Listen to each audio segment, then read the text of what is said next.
کون کون سے مقامات ہیں جہاں آپ کو درود شریف پڑھنی ہے اور پھر کون سے الفاظ سے پڑھنی ہے. اب آ جائیے اس پر.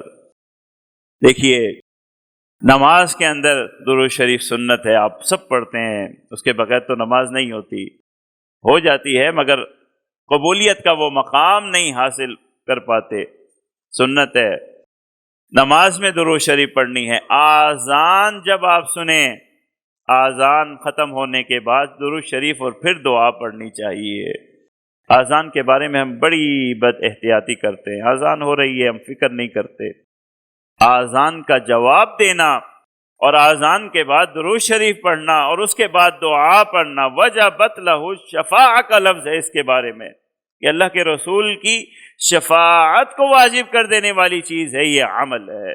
اسے بڑی احتیاط سے زندگی میں اختیار کیجئے. جب بھی آذان سنیں توجہ، 5 منٹ تو لگتے ہیں، 5 منٹ آذان کو سنیں، آذان کا جواب دیں، اور جب آذان ختم ہو جائے تو درود شریف پہلے پڑھیے پھر دعا پڑھیے. یہ بھی مقام ہے درود شریف پڑھنے کا. مسجد میں داخل ہو رہے ہیں درود شریف، نکل رہے ہیں درود شریف پڑھیے.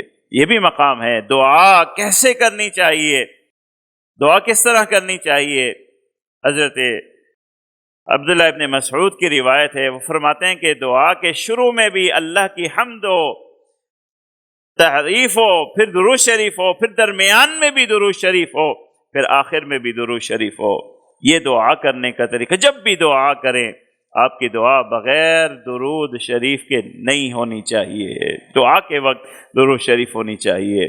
اسی طرح جب آپ کے سامنے اللہ کے رسول کا تذکرہ آ جائے، جب بھی کوئی اللہ کے رسول کا تذکرہ کرے تو پھر آپ کو درود شریف پڑھنی چاہیے. چاہے مختصر پڑھیں چاہے طویل پڑھیں، مگر یاد رکھیے یہ بے ادبی ہے کہ آپ کے سامنے اللہ کے رسول کا تذکرہ ہو، نام لیا جائے اور امتی درود شریف نہ پڑھے. یہ بے ادبی ہے. اور اسی کے بارے میں تو وہ حدیث بھی ہے جو بد دعا ہے. اللہ تعالی ہم سب کو محفوظ رکھے. جب بھی آپ کے سامنے آ جائے صلی اللہ علیہ وسلم، یہ مختصر ہے، جب بھی آپ کے سامنے اللہ کے رسول کا تذکرہ کیا جائے آپ کو کہنا چاہیے صلی اللہ علیہ وسلم. اگر ایسی مجلس ہے جیسے یہ جمعے کا بیان ہو رہا ہے، اللہ کی مہربانی سے ہر دوسرے تیسرے منٹ میں اللہ کے رسول کا نام ہے، تذکرہ ہے، اللہ کے رسول کا ذکر ہو رہا ہے، اور امتی درود نہیں بھیج رہا ہے، یہ بے ادبی ہے. یہ نہیں کرنا چاہیے.